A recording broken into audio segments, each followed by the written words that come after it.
नमस्कार, मैं Komal Mehrotra self enhancement with Komal Mehrotra channel में आप सभी का स्वागत है। So I hope all the students and fresh graduates are keeping well and safe during this COVID-19 pandemic. So welcoming you today to my session on effective appearance and grooming to being a good professional. So appearance and what is its importance as far as being a professional is concerned. So let's understand the basics first.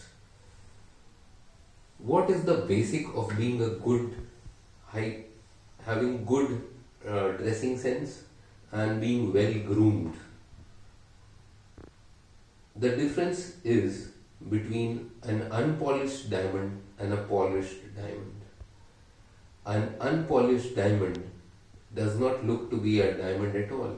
It can be considered to be a piece of glass, but when it is polished, it sparkles and leaves so much shine that it rubs off on others as well. Similar is the case when we see any packaged product. If we see the pack of a product and it is appealing to us, then definitely we will buy it. We will say that it is a nice product. But if we see the packaging itself is damaged, then what? We do not buy that particular product. So similar is the case with our appearance as professionals as well.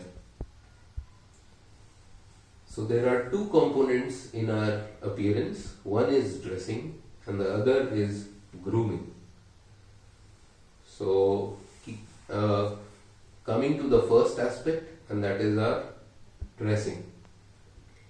Dressing, why is it important? It is important because it creates our first impressions. And as it is said that the first impression should be the best impression. So that is what we need to follow when we dress up for any professional occasion.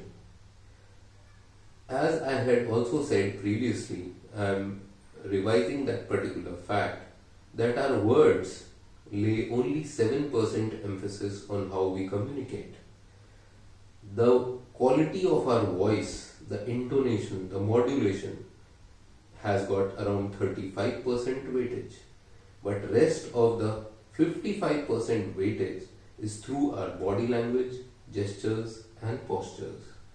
So please keep this in mind that your appearance is what makes your first impression. And first impressions are made within 5 to 20 seconds of meeting any person. So, how important is what we wear? Let's come to the points one by one. As far as our dress goes, these are some of the pointers that a person recognizes in us. First one is our economic level. To which category of economy do we belong? That is one impression. The second point is our education level. If we are applying for a professional's post and we are well educated, we need to look like that as well. Third point is our trustworthiness. Trustworthiness, of course. If you dress professionally, you will look to be a reliable individual. So, trustworthiness is a highly desirable trait as far as all the corporate houses go. Next is our social position, our status. Definitely, if you are well groomed and you have got a professional appearance, your social position will also be reflected in your clothes, in what you wear, right? Then our level of sophistication. If you carry yourself well, whatever you wear, that looks good on you, that reflects your level of sophistication, how well mannered, well groomed you are. Then our social heritage, educational heritage, our moral character as well. If we are well dressed professionally, what do we try to reflect as far as our character goes? That yes, we are people who are strong as far as our internal character goes, right? So this is what we need to be very careful of whenever we dress for any formal occasion or for any professional occasion. Now, it is always said that we need to dress according to what we want to be. So your success is also reflected in how you dress. Right. So let's come to the success formula for men. What is the most ideal formal attire or formal clothes or formal dressing? So black or blue suits, they are considered to be the best for all formal occasions. A light colored shirt with a dark colored trouser can also be ideal as far as the Indian conditions go, because we have a very warm and humid climate. So instead of carrying suits, we can always use a light colored shirt with a dark colored trouser. A solid colored tie, if it is mandated by your organization, up to the waist. That would also complement your looks. The color of your socks should match the color of your trouser. Your shoes should ideally be black. They can be laced or unlaced. Your belt should have a sober buckle. It should not be showy or flashy. And you should be wearing light perfume so that there is no chance of any body odor. Now we come to dressing for women as well. So as far as Indian women are concerned, they can choose from a variety of salwar kameez, western suits, saris and shoes. So as per your comfortability level, you can go in for your own dress choice. But always keep this in mind, that the clothes that you choose should have colors which complement you and not be too flashy or too gaudy. Shoes, ideally, try to avoid any shoes which make any particular clickety-clack noise. Purse or a handbag should be matching with what you wear. Your watch, a common accessory for males and females both.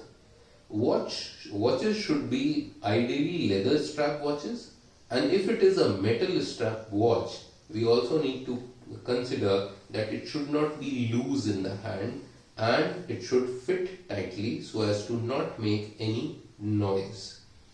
Jewelry, apart from your tops in the ears, it is advised not to wear any other piece of jewelry. Cosmetics, light makeup is definitely allowed, but nothing too gaudy or bright. Casuals are best kept for casual occasions, not for formal occasions. Right. Now when we have to buy something for our professional attire, it is always better to invest a little bit more, because it is not an expenditure, it is an investment. So whenever you go to buy for yourself something which suits your formal wear or rather a professional attire, please be ready to invest 10% more than you think is correct for you. So, as it has been said, only the rich can afford cheap clothing. Why? Because they can carry it off. Alright? But professionals are not cheap people. So what we need to keep in mind is that we are not dressed casually or cheaply. Grooming. Alright, let's come to this part. Because grooming involves not only your outer grooming, it also involves your inner grooming. Inner grooming, what do you understand by inner grooming? Are etiquette and manners. Now, is there any difference between etiquette and manners? Lots of people use these two terms as synonyms of each other, but they are definitely different. Manners is something that is there in our heart, which we feel right about doing. That yes, this is correct or not. If I would like to give you an example, we had a very hugely hit movie of Mr. Sanjay Dutt, and that is Munna Bhai MBBS. And you find that he has played a very ruffian character, a doctor, a false doctor, a quack doctor. But he is always shown to be a person who is good at heart because he wants to serve humanity and uplift it. So that is what is manners. And if we talk about etiquette, what is etiquette? Etiquette is the prescription, the societal norms that we need to follow to behave well and be a part of society. So the rule books are etiquette, and what we follow from our heart is manners. Right?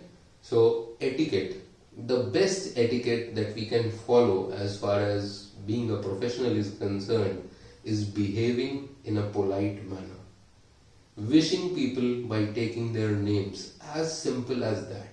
A small gesture like that can make your presence felt and make your image as a thorough professional in any organization. So, as far as outer grooming is concerned, four major things. Hair care, you need to have good clean hair which is jumpy, right? It is healthy, glowing. Nails. If I talk about gents, they should not be growing their nails at all. And if I talk about ladies, then their nails should not be chipped or cracked. And if they apply only a transparent polish on their nails, that would be much better rather than applying colored nail polishes. Skin care, healthy skin. Healthy skin is appreciable because it keeps you glowing and fresh throughout the day. And of course, body odor. If you have body odor, please keep a handy perfume or deo with you. And there is one more small tip. If you are going in for any particular presentation, interview or discussion round with your seniors and you tend to perspire a lot, a very helpful aspect would be using roll-on deodorants on our forehead and nose, because this is called the T-zone where we tend to perspire the maximum. So we can always block the pores on our forehead and on our nose by using a roll-on deodorant. So this is all for today from Komal Mehrotra. I would request you to view, like and share my video, and of course if you have any comments as feedback, they will be most welcome. I would also request you to share your requests regarding the creation of new videos related to English communication and soft skills. Thank you.